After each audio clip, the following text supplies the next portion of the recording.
تاریخ کی کتابوں میں وہ ساری تفصیلات موجود ہیں کہ جو لوگ قتل کرنے والے تھے وہ کیا ایلیگیشنز کیا کیا لگائے تھے. تو وہ ایلیگیشنز آپ پڑھیے.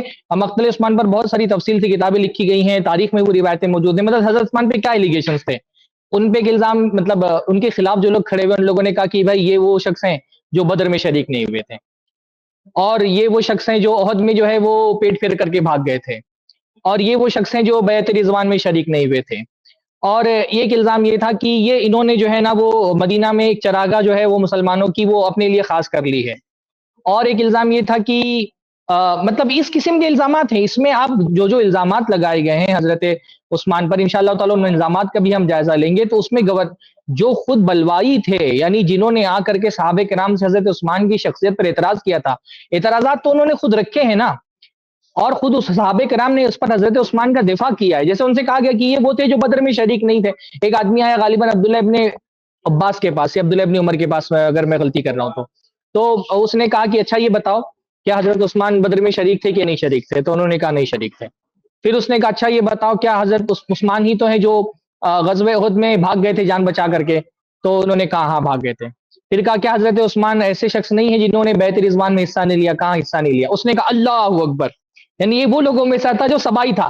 تو اس نے بڑا اللہ اکبر نعرہ لگایا کہ دیکھو نا یہ بدر میں شریک تھے اور عہد میں یہ پیٹ پھیر کر کے بھاگ گئے, اور انہوں نے جو ہے نا بیعت رضوان میں بھی حصہ نہیں لیا. اور اللہ اکبر بول کر کے وہ جانے لگا. تو اس کو حضرت عبداللہ ابن بار نے واپس بلایا, کہا کہ یہاں اور میں تم کو پوری تفصیل بتاتا ہوں. جہاں تک معاملہ ہے بدر کا, تو بدر میں تو عثمان رضی اللہ تعالیٰ عنہ تیار ہو کر کے اللہ کے نبی صلی اللہ علیہ وسلم کے ساتھ آئے تھے شریک ہونے کے لیے. لیکن کیونکہ اللہ کے نبی کی بیوی رقیہ, اللہ کے نبی کی بیٹی اور ان کی بیوی حضرت رقیہ جو ہے وہ ان کے نکاح میں تھی اور وہ شدید بیمار تھی, تو اللہ کے نبی صلی اللہ علیہ وسلم نے ان کو روک دیا تھا. اللہ کے نبی نے خود منع کیا تھا کہ تم ہمارے ساتھ بدر میں نہیں چلو گے, بلکہ تم جو ہے وہ رقیہ کی تیمارداری کرو گے. تو اللہ کے نبی صلی اللہ علیہ وسلم کی روکنے ہی کی وجہ سے وہ وہاں پر رکے تھے, ورنہ وہ تو بدر میں شرکت کے لیے آئے تھے. اور واقعتاً حضرت رقیہ اتنی بیمار تھی کہ جب مسلمانوں کو بدر میں فتح ملی ہے اور اللہ کے نبی صلی اللہ علیہ وسلم لوٹ کر کے آئے ہیں, تو حضرت عثمان حضرت رقیہ کو دفنا کر کے قبرستان سے باہر آ رہے تھے.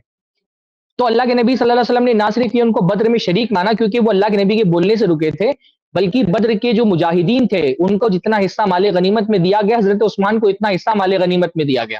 تو بدر کا معاملہ یہ ہے. احد کا معاملہ یہ تھا کہ اس وقت صورتحال اس طرح کی بنی تھی, یعنی پوری تفصیلات آپ اگر جا کر کے دیکھیں تو شروعات میں مسلمانوں کو فتح ملی, اچانک جو ہے وہ حضرت خالد ابن ولید نے جو پیچھے سے حملہ کر دیا, اور اتنا بڑا کیاس ہوا کہ صحابہ 3 حصوں میں تقسیم ہو گئے. ایک صحابہ وہ تھے, یعنی جب یہ افواہ پھیل گئی کہ اللہ کے نبی صلی اللہ علیہ وسلم وفات پا گئے, اس افواہ کے بعد صحابہ جو ہے وہ 3 حصوں میں تقسیم ہو گئے.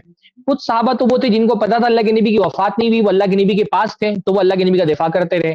کچھ صحابہ وہ تھے جنہوں نے کہا جب اللہ کے نبی وفات پا گئے تو اب ہم زندہ رہ کر کے کیا کریں گے, تو وہ دشمنوں سے پھر بھڑ گئے, اپنی جان کی بازی لگا دی.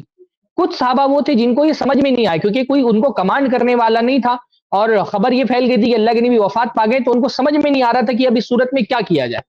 تو وہ جو ہے نا انہوں کو اس وقت یہ مناسب لگا کہ اس وقت پرائرٹی میں یہ ہے کہ اپنی جان بچانی چاہیے, تو وہ مدینہ کی طرف چلے تاکہ اگر اللہ کے نبی وفات پا گئے تو کم سے کم اپنی جان بچا لی جائے. تو یہ صحابہ ان میں حضرت عثمان بھی شریک تھے, اور یہ کوئی ایسا نہیں کہ جنگ جاری تھی اور اس حالت میں وہ پیٹ پھیر کر کے بھاگے تھے. اللہ کے نبی کی وفات کے بعد جو کیوس پھیلا تھا اس کی وجہ سے بعض صحابہ کو یہ لگا کہ اب جب اللہ کے نبی موجود نہیں رہے تو جنگ ایک طرح سے اپنے اختتام پر پہنچ چکی ہے, تو اس وقت پرائرٹی میں یہ ہوئی کہ اپنی جان بچا لی جائے, تو مدینہ کی طرف چلے. حضرت عثمان اس میں تھے, ٹھیک ہے, یہ حضرت عثمان کی چھوٹی سی غلطی تھی, اور حضرت عثمان اکیلے نہیں تھے, اور بھی کچھ صحابہ حضرت عثمان کے ساتھ تھے. پر ان سارے صحابہ کے بارے میں قرآن مجید نے کہا اف اللہ عنہم, اللہ تعالیٰ نے ان کو معاف کر دیا ہے. ان کی معافی کا بیان قرآن مجید میں نازل ہوا, تو جب یہ اللہ تعالیٰ نے ان کو معاف کر دیا ہے تو ہم کون ہوتے ہیں ان پر تنقید کرنے والے.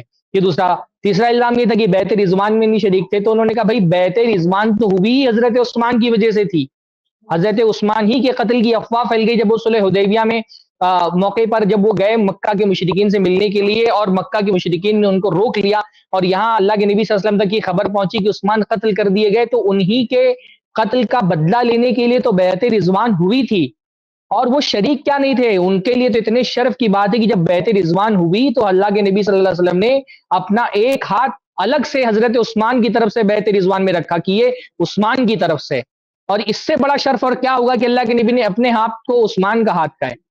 تو جو یہ کیسے کوئی کہہ سکتا ہے کہ ان کے گورنروں کی وجہ سے ان کی شہادت ہوئی، جبکہ جو لوگ بلوائی تھے جنہوں نے حضرت عثمان کو قتل کیا انہوں نے وہ الزامات رکھے ہیں. اب انشاءاللہ تعالیٰ اسٹریم آگے بڑھے گی تو وہ سارے الزامات آپ کے سامنے آئیں گے کہ کون کون سے الزامات لگائے گئے. حضرت عثمان سے کہا گیا کہ یہ انہوں نے ایک اپنی چراگاہ خاص کر لی ہے. حضرت عثمان نے اس کا جواب دیا ان بلوائیوں کا کہ یہ جو چراگاہ میں نے خاص کی ہے بھائی یہ میں نے اپنے لیے خاص نہیں کی، یہ تو حضرت عمر نے خاص کی تھی، اور یہ میرے کوئی ذاتی اونٹ نہیں چڑھتے، میرے پاس تو 2 اونٹ ہیں جو میں نے رکھے، وہ میں نے الگ رکھے. یہ چراگاہ جو میں نے مدینہ میں خاص کی ہے یہ تو بیت المال کی اونٹوں کے لیے ہے، اور یہ کام میں نے پہلے نہیں کیا ہے، تو حضرت عمر نے پہلے کیا تھا. اب میرے زمانے میں کیونکہ بیت المال کے اونٹ بڑھ گئے ہیں، یہ مسلمانوں کے اونٹ ہیں، تو ان کے لیے چراگاہ میں نے خاص کی ہے. تو اس قسم کے جو الزامات ثابت ہیں، کچھ الزامات تو وہ ہیں جن کا کوئی جو ہے نا سر پیر نہیں ہے، جھوٹی باتیں. پر یہ کہنا کہ گورنروں کی وجہ سے قتل کیے گئے، تو یہ تو جو سبائی تھے، جو بلوائی تھے جنہوں نے قتل کیا، انہوں نے تو جتنے بھی الزامات لگائے وہ حضرت عثمان ہی پر لگائے ہیں، اور ہر الزام کا جواب صحابہ نے دیا ہے. خود حضرت عثمان سے جب نیگوشیشن ہونے لگا ہے، یہ جو بلوائی آئے تھے، یہ تو مطلب پورا ابھی شہادت کا واقعہ بیان کرنے کا موقع نہیں ہے، لیکن یہ بلوائی آئے تو انہوں نے اپنے ایلیگیشن حضرت عثمان کے سامنے رکھے تھے. حضرت عثمان نے ایک ایک الزام کا جواب دیا، اس میں کہیں یہ صورتحال تھی نہیں کہ گورنروں کی وجہ سے کوئی مسئلہ ہو رہا ہے. تو یہ تو یعنی ایک عجیب سی بات ہے جو شعبان بھائی نے کہا کہ یہ بلوائیوں کو بچانے کی کوشش کی جا رہی ہے اور حضرت عثمان ہی کو جو ہے نا وہ اس میں ملزم قرار دینے کی کوشش کی جا رہی ہے کہ تو یوں کرو، قتل کا الزام مجھے پر رکھ دو. تو یہ تو بڑی عجیب سی بات ہے، اور یہ پوری تاریخی جو روایات حضرت عثمان کے بارے میں موجود ہے اس کے خلاف ہے. اور بھی کچھ الزامات انشاءاللہ تعالی اس پر میں بات کروں گا آگے. جی انشاءاللہ، جزاک اللہ خیر شیخ. ہم تیسری کلپ پلے کر دیں. اس کلپ کی فل ویڈیو دیکھنے کے لیے ہمارے چینل پر ضرور آئیں. آئی پلس ٹی وی نے ایک نیا یوٹیوب چینل شروع کیا ہے جس کا نام ہے آئی پلس ٹی وی اختلاف کا حل. اس چینل پر صرف اختلافی مسائل پر ویڈیوز آئے گی، لیکن دلائل کے ساتھ اور بھائی چارگی کے ساتھ. آپ کو میں دعوت دیتا ہوں کہ آپ بھی ہمارے اس چینل کو سبسکرائب کریں، ہماری ویڈیوز کو شیئر کریں اور نوٹیفیکیشن آئیکن کو آل سلیکٹ کریں تاکہ آپ کو ہماری ویڈیوز کا نوٹیفیکیشن مل سکے. جزاک اللہ خیر، والسلام علیکم ورحمۃ اللہ.